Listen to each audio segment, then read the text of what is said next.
Hi guys, and welcome back to my channel. I hope you guys are all doing great. We are actually snowed in right now. I'm so excited. It has been such a beautiful, restful day. I love looking out the windows and seeing it, and I don't exactly like to be out in it, but I love looking at it. But the kids have been out in it for a little bit, and so they've been enjoying that. And we actually live in the Midwest, so whenever there is snow, there's normally lots of wind. So it's actually really funny because you can look out the window, and it's been snowing for the past probably 12 hours. But you can look out the window and like some spots you'll see like complete just like grass, like where there's no snow, and then you take 2 steps and you're in like a 2.5 foot drift. So it actually makes it really interesting, hence why I just enjoy watching it from inside. As you can tell from the title down below, I'm going to be sharing with you what we are currently doing for our unit studies. We love incorporating unit studies into our homeschool. We actually have not done one in probably 3 months, 2 or 3 months, something like that. Now we've done simple little studies where we take a day and we'll just learn about jellyfish one day. And this day, apart from like your reading and math, we'll learn about like cheetahs and things like that. But we haven't done like a full week-long study in quite a while. The last one we did was about the ocean. And I feel like we're always doing ocean unit studies because my kiddos love the ocean. But I wanted to sit down with them and ask them specifically what they wanted to learn about. And they actually chose birds, which I was very surprised at, but also excited because I myself also love birds. But with it being winter, I was like, well, maybe not be the best time to do it, but they wanted to do it, so here we are. We're gonna go ahead and do a week-long bird unit study. So I went ahead and I got online and actually typed in a couple different things as far as bird unit studies go. And I actually ended up landing on the Gather Round curriculum as far as their unit studies. I love this curriculum. I love the company and everything as a whole. However, I'm really content with our curriculum right now and our curriculum's choices, and that we've tweaked over the past few months of what works for our family, and we are just really happy and content in what we are choosing right now. So I did not want to buy another whole set curriculum just to do a bird unit study. However, I was very, very happy and surprised to see that Gather Round on their website actually did offer some free samples, and one of their free samples was actually a week-long sample, I should say, study of the birds. I believe the unit study was North American birds, but it was a full week's worth of material. And I was really excited when I saw that because I've always wanted to try Gather Round. I've heard incredible things about it. I've heard just like the simplicity it provides the mama and the teacher, yet just the overall family connectiveness that it provides as well.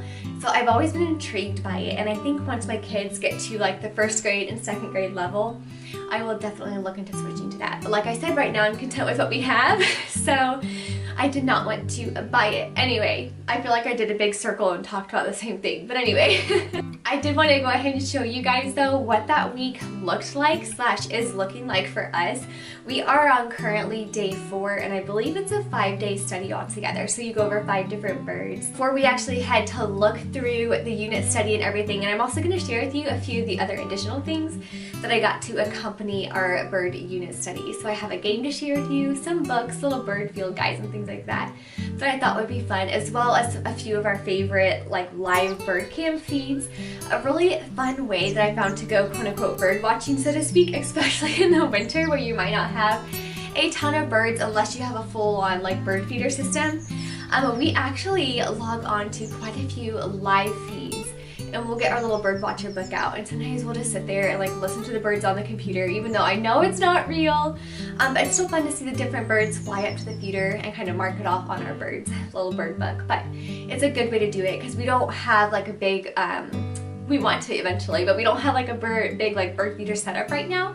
That's definitely something on our bucket list to probably put in the spring, is to have like 3 or 4 feeders so then we can enjoy bird watching year round. So I am really excited about it.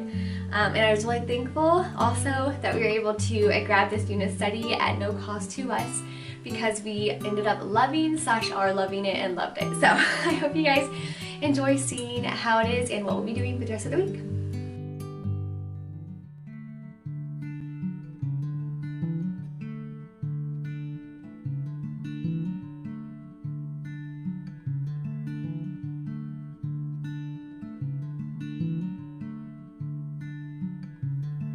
So even though we are only doing a sample of a week-long unit study, I did want to go ahead and put everything into a binder. That way we could have the full experience, so to speak, of the curriculum and kind of see how it would work and how it works for our family. This, of course, is the main teacher guide, and I absolutely loved the layout of this. We would read the first introduction about bald eagles, go straight into the activity, which was watching a video of a bald eagle, so that was really cool. We would go into the appearance, the anatomy of the bald eagle, go into their habitat, and then their diet. So it was really fun, very thorough, and it was the same layout for all the birds in the study. Then we go to the life cycle and then straight into the assignments. And this is what I absolutely love about this, is that every lesson gives you, as a teacher, specific guides to what each grade student needs. So for me, I have the pre-reader and then also an early reader. So it started with the language arts, and it let me kind of tell them what they need to do into their notebooks with instructions on each grade. And then it also went into like the geography and mapping section, what to do for each grade, the social studies and what to do for that, and just very thorough and very great for the teacher. I'm absolutely loving the simplicity of it. This is the early reader. After we read, my son drew kind of a little bit about what he learned, colored the Great Seal, which kind of talked about the American symbol of the bald eagle. He did some copy work, which was great, so it incorporated also handwriting, and his geography was to color in Alaska and see where that was on the map. And then, of course, he traced the outline of the bald eagle, and this is going to be his next section for when we learn about the hummingbird. For my pre-reader, Ellie, she's her worksheets were actually really simple. She just colored a bald eagle, and she had the upside down L. She does it a lot. But yes, and then she moved on to the hummingbird already. But like I said, we have done 4 of these lessons already. And so for her, since she's a pre-reader, she normally only has 2 pages in her notebook, which one was coloring, and then the other one was a geography and stuff. So very simple and just really, really well done, and we love it. We actually got Little Jewel Bird out when we studied about the hummingbird a couple days ago. This is a great book, especially when you get to the part of the hummingbird, and a beautiful, beautiful story about a little girl who stumbles upon a little hummingbird nest. They care for the hummingbird, nurse it back to health, and then set it free, and then it ends up finding its mama. But it's just a really sweet story. And I know you're probably familiar with An Egg is Quiet, but we also got this book out to kind of look through while we were studying over eggs. And this one was really fun because depending on what bird we were studying, we looked up to see what the eggs look like. And of course, all the eggs are in here that you could possibly imagine. So we learned about that, how they hatch, different shapes of the egg, the habitat that the animals might nest in, and things like that. And just a really, really good book, especially if you're doing a bird unit study. But yes, An Egg is Quiet is a great, great addition. I ended up getting out 1,000 Things in Nature. We love this book, and I've shared this so many times on our channel, but they have a full page of, again, just feathers and eggs and just all kinds of little nests and stuff for birds. And this book, I'm just going to do a quick flip through, is full of every nature thing imaginable. Another great, great addition if your kiddos like nature. The Beginning Birdwatchers book is a new one to us. This is our first time really using it, and it's amazing. It's very simple, and the one thing I like about this is it's also adult friendly as well. So if you, as a mama, like I am, are into just really beginning bird watching and kind of tracking the birds that you see, this is a great, great book for that. It's beginning. It doesn't require you to have a lot of information. I do like the stickers. Yes, I like stickers too.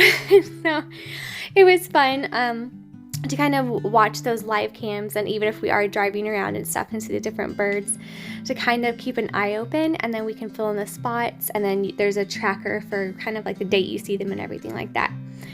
The What Bird Am I game is also a new game for us. It's the bird identification game, and oh my goodness, this game is amazing. I understand now why it is so popular in a lot of different circles, but specifically homeschooling circles. It's a very simple game. It's honestly just like a little questionnaire card. It has your expert level, it has an intermediate level, and then of course your beginning level. I didn't know that, of course, till I opened the box, so but yeah, so I went ahead and found the beginning level and then pulled those out to look at some of the cards. And they're really, really well done. The photography is real life photography, so it's beautiful. But you just flip it over and then you can ask your student to look at the picture, see if they know what it is, and then you can kind of ask just different questions and different statements and stuff until you can figure out what bird it is. It's just a great, great game. It's a fun game for the whole family, and me, because I like birds as well, me as an adult love playing this with the kiddos just as much as they enjoy it too. It's a great way to learn all kinds of different birds.